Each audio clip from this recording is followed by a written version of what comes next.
Kia ora koutou. It's the height of summer. No, truly, it actually is. This is a good day compared to what we've had this summer so far. I was waiting for, a nice sunny day to shoot this, to look really nice and summery, but I thought actually that wouldn't be a true representation of what summer's been like this year. It's been damp, really wet right through, I guess due to the La Nina weather system with a splash of man-made climate change amongst it as well. So I've decided to shoot today, and it's actually reasonably good weather compared to what we've had. The sun is occasionally peeping out, and I thought I'd do a bit of a tour of what's going on the farm at the moment. Possibly because of the bleak weather, the summer has felt a few weeks delayed, so things that I was expecting to come into maybe fruit now haven't quite yet, but it does look like everything's catching up and the harvests have started, which has been really good. The garden I keep here is really wild and weedy. You won't see things in nice neat little rows. You won't see it pest free. You'll see it pesticide free, but I kind of let nature do what it wants to do with my intervening, I guess. So I have vegetables mixed in with other vegetables and flowers and just see what weeds pop up. Sometimes it doesn't work out and the weeds do choke the plants, but if I can mulch them, they can die and leave the root system in there and decompose back into the soil and feed the plants I actually do want. But also sometimes nature pops up weeds that I do want that, grow flowers that attract beneficial insects, or even weeds that we can eat or use ourselves. Probably one of the biggest things I also changed this year was not netting the garden. I might regret it soon, and when the tomatoes start to be ripe I might get birds in eating it, but unless they really devastate the tomatoes I might just leave it be. I did have trouble with blackbirds coming in with new seedlings. They love freshly laid soil and mulch, and they scratch around in it and dig everything up and dig up the roots of the seedlings that you're trying to get established. But what I ended up doing is just put a bunch of rocks around the base of the plants so they could establish themselves and the birds didn't scratch it up first. Because I quite like the idea of as much nature as, I don't know about as much nature as possible, but a lot of nature get into my garden. Like the birds can poo and add their stuff to the soil, the insects can do all their bits and bobs, and yeah, I feel like if I'm attracting more diversity it's going to reflect in the health of the garden. But we'll see. Nature and birds and things also are very happy to eat things that you've grown too. I've accidentally gone nuts with my tomatoes this year. I planted twice the amount I normally would because I started some earlier in August and they never took off because of the dreary weather. We just haven't had much sunshine, and so I replanted a whole lot later, but the earlier ones have caught up, so now I've just got twice the amount of tomatoes. So they're plopped in a lot of random places because I haven't been able to create the beds for them. Some I've just put in the food forest. I've also done a few no-nos like planting them with cauliflower, or even some of the pumpkin patches sprawled into the tomato patch. But I've kind of just seen what happens. If they work, they work. If they don't, they don't. With the case with the cauliflower, they only overlapped in that bed for a short amount of time. And I'm hoping now that I've cut the cauliflower out and just chop and dropped all the leaves to decompose back into the soil, and if I add a bit more compost into the soil, it shouldn't really affect the tomatoes all that too much. On the tomato plants there are a few little green tomatoes forming, but we haven't had my first delicious ripe tomato just yet, but I can wait patiently because it will be all the more sweeter when it does finally arrive. As predicted, I've ended up with many zucchini that inevitably turn into marrow that I can't keep up with. I think I said in the video I did last time is that I saved some zucchini seeds from last year. I was a bit wary they might have cross-pollinated with a pumpkin because zucchinis and pumpkins are actually the same species, believe it or not. And yep, true to my predictions, I've ended up with some pretty weird looking pumpkin zucchini hybrids. They mostly taste like zucchini and even mostly look like zucchini, but I can tell some have cross-pollinated with spaghetti squash because when I cooked up the zucchini it had the stringy little fibres that you get from, say, a spaghetti squash. Still tastes fine, I personally prefer the good old ordinary zucchinis that I normally grow, but my wife's actually said she prefers the taste of them over the marrow. So all in all, I'm already getting zucchini stress because I've grown way too many. I can't keep up with them, and I blink my eye and I've suddenly got a whole lot of marrows. So I'm eating as many as I can and giving away as many as I can, but also some of it will be free food for the chooks to eat as well. The potatoes have done really well this year. I planted some rocket new potato variety and have been harvesting them since early December, I think. And I've also planted a red skinned, I think it's called Desire potato. That's meant to be quite good for storage, so I've planted that as my main crop. And we've just been continually harvesting them from the ground as we've needed them. I haven't done them all at once, just do them bit by bit. Oh, hey Winnie. But they've been really delicious and really tasty. I've recently used the potatoes to make like a rosti, which is you shred up the potato in a bit of oil, squeeze out most of the moisture and just fry it. It's been my favourite meal from the farm, just eggs from the chooks, the rosti and a bit of fried marrow or zucchini. It's delicious, and it's a meal I can say I've fully got from the farm as well, which is really satisfying for me. The pumpkin and corn patch are humming. They're looking really lush, and I've interplanted sunflowers in with them as well, and the beans are really climbing up the stalks of the corn as well. I'm really hopeful I should get a really good pumpkin crop. I've also got beans interplanted with the zucchini, and for the first year I am getting, well not the first year, but I am getting the odd handful of beans, which I've actually sometimes struggled to grow, weirdly enough. They're meant to be a really easy to grow crop, and I think it's because I just haven't done the simple basic thing of staking them properly. So now they've actually got something to climb up, they can actually grow a lot better. And I've got a variety of beans, so there's some green, some yellow, some even black looking ones, which makes a really cool colour when I'm cooking. I've also managed the odd cucumber, and the chilies have been really slow growing, but they finally look like they're starting to establish and take off. And amongst that bed I've just got some zinnias, maybe to attract some pollinators, but just to have a bit of diversity within the bed as well. Last year I was getting most of my chilies in late autumn, early winter, which was weird, but I guess it just shows they do need that really long growing season to establish themselves. I did try overwintering some, but the weather got too cold and they died. So I kept some from last year in pots. I've had to start a lot afresh this year as well. The broad beans were actually a huge success. We got plenty of broad beans from them, and they've kind of been touted as not a very nice food crop, but I thought they were delicious. They produced really well, and we made broad bean mash with them, and now they've sort of died back and dropped some of their seeds back into the soil. And the great thing about broad beans is apparently they fix nitrogen, so they'll be enriching the soil too. This is Winnie, cat here. And yeah, I've chucked some kumara slips in there and giving those a go. I haven't ever had great success with kumara, but what I did is just sprout one from the supermarket in a jar above some water on a sunny windowsill. And kumara roots really easily, but it does, I think, take quite a long growing season to get big enough tubers. So I'll just see what happens. I've also started some Brussels sprouts in November, and this year I'm going to put them in a really crafty spot. Well, I think I'm going to be crafty.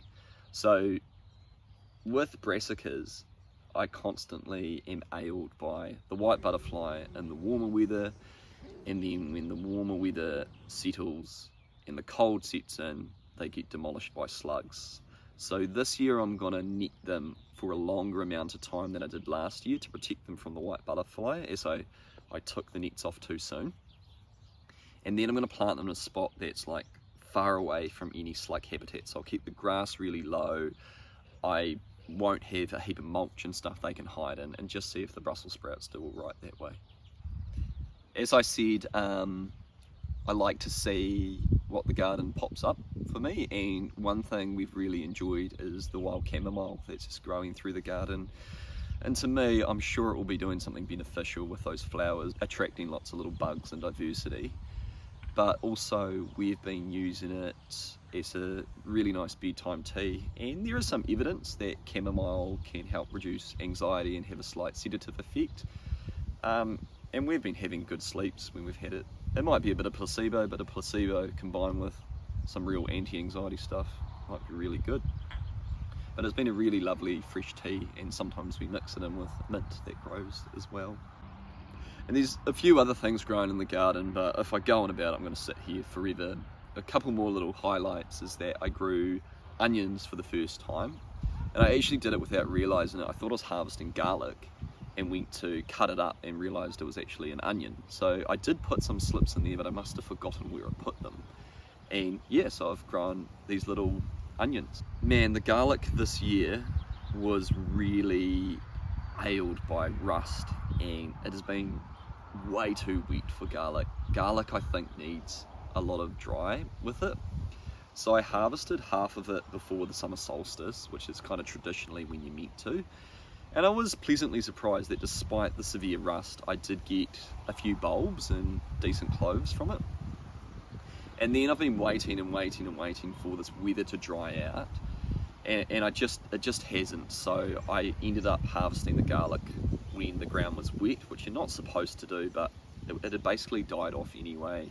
And I'm just drying it in the shed, and it might rot. It kind of looks fine at the moment, but I didn't really have any choice with this weather that we've had. The food forest becomes more and more established every year, and it is really such a pleasure to watch it come into itself. Just with the perennials setting in, the trees growing bigger every year, and I'm just adding diversity constantly to it. I've got raspberry canes through the food forest, and I've been so surprised at how quickly and huge they've grown in such a short amount of time. I don't know why. I haven't done anything special other than give them a bit of food and plant them, but they're really huge, a lot of them, and hopefully next year when they're a bit older they'll set fruit on the canes they produced this year, I think. The focus for me of the food forest is diversity, so there's lots of trees there, fruit trees, support trees like tree lucerne, and then berries and shrubs and flowers, and just throwing any kind of thing in there I can. And it's just the hope that all this diversity is going to have a system that eventually sustains itself, feeds a bit of nature, and also feeds my family as well. I'm trying guilds around the fruit trees, and I don't think there's necessarily a right or wrong way to go about it. So I just plant random shit and see what works and what comes out of it.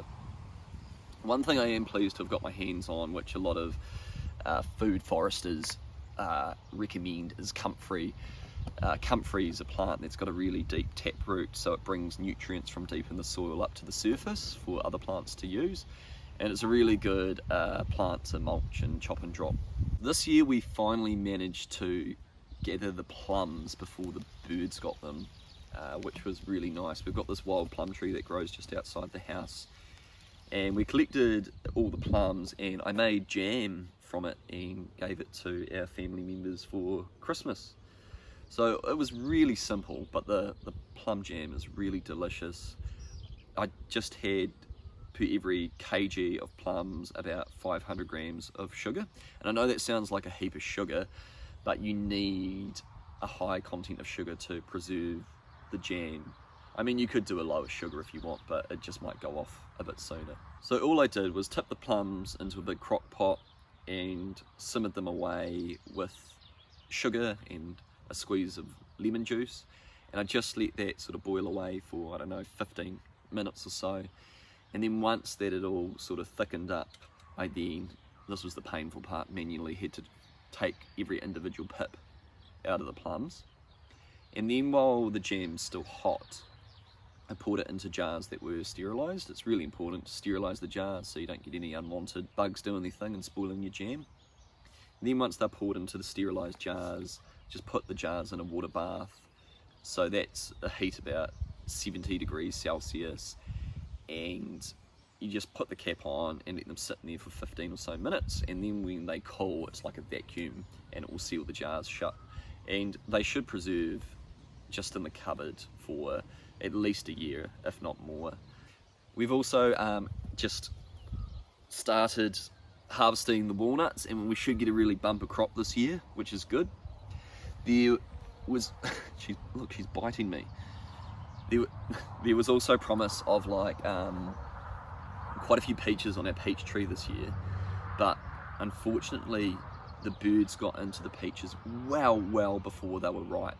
This never happened before. I don't know what was attacking them and why.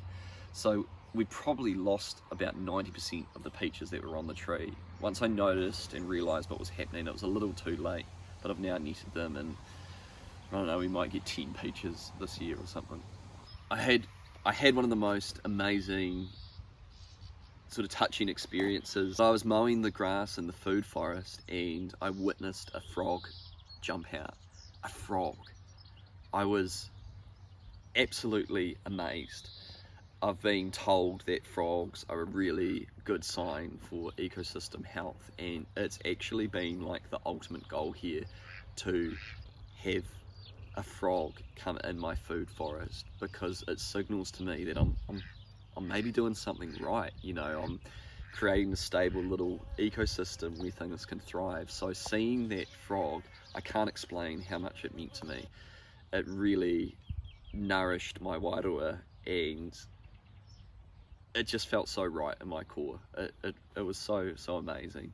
The frog was, I think, a southern bell frog, but it's a native to Australia, so not one of our native New Zealand frogs, but even still, like, I think that's really cool to see a frog there.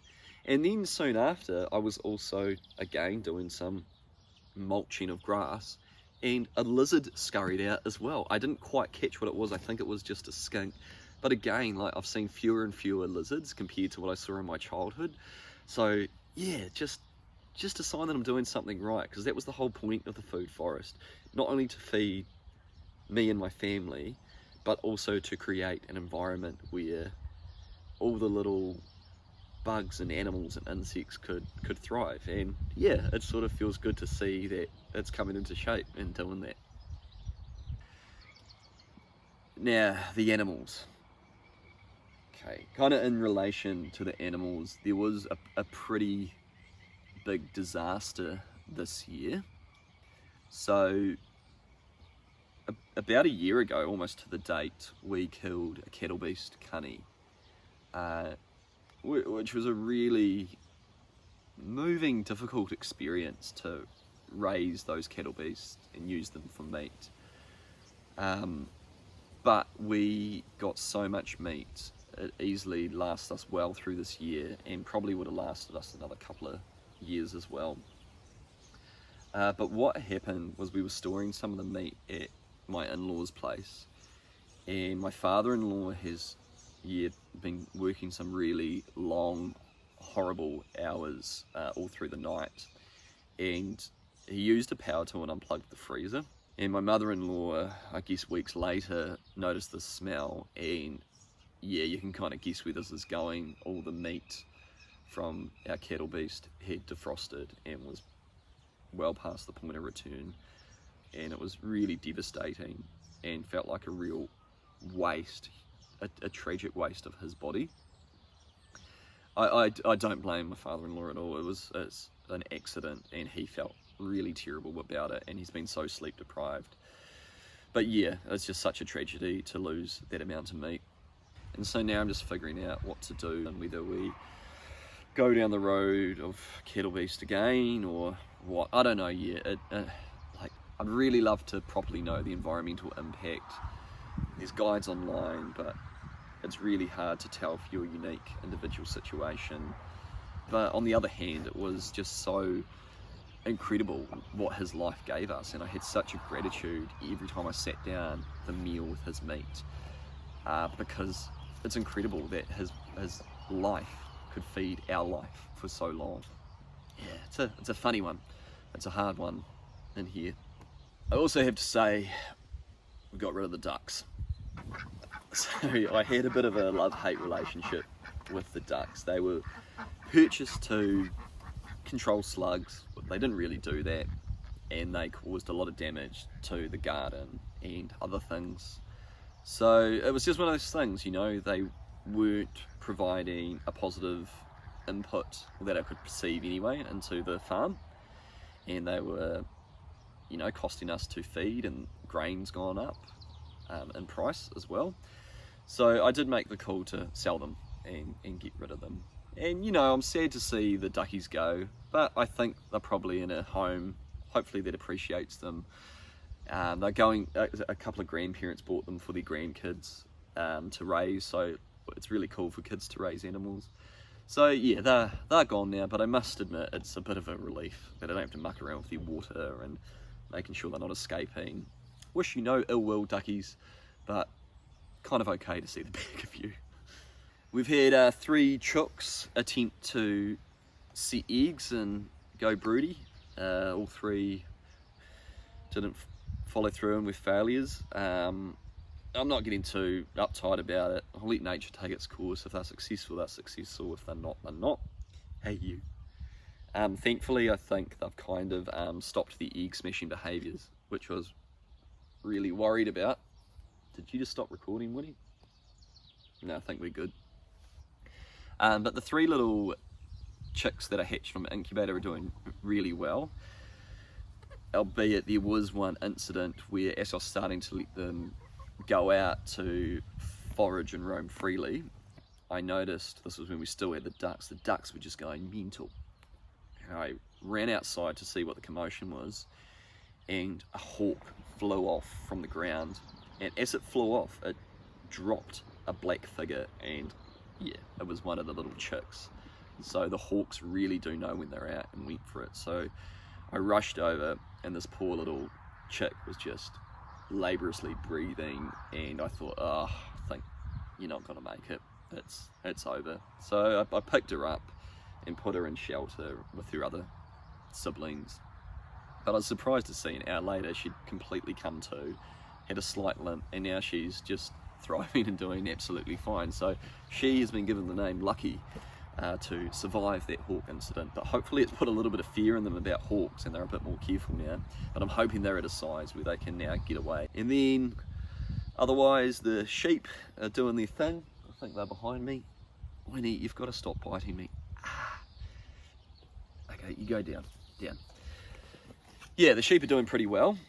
I've got 2 ram lambs that I'm trying to sell at the moment.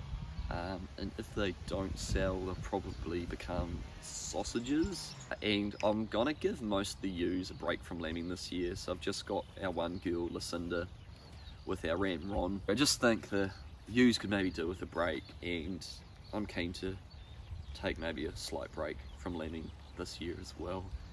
I'm pretty happy with the condition of the sheep overall. I haven't had really any issues with their feet. There's been no fly strike as of yet. They've all shedded really well. We don't dock our sheep because we feel we don't really need to when they have that self-shedding ability that the Wiltshires do. And we've only ever had 1 lamb with fly strike, but I think that said more about the health of the lamb rather than whether they were docked or not. I mean, sheep that are docked still get fly strike. So all in all, it's been a really wet, strange summer. It's really green and lush and wet, which has pros and cons. It means the grass is growing, but it also means other things are a bit more behind. But this is what nature throws at you, so you just gotta roll with it, I guess. But I hope you've all had a nice summer despite the weather, and had very Merry Christmas and Happy New Year. But if you made it this far, thank you very much for watching. Haere rā.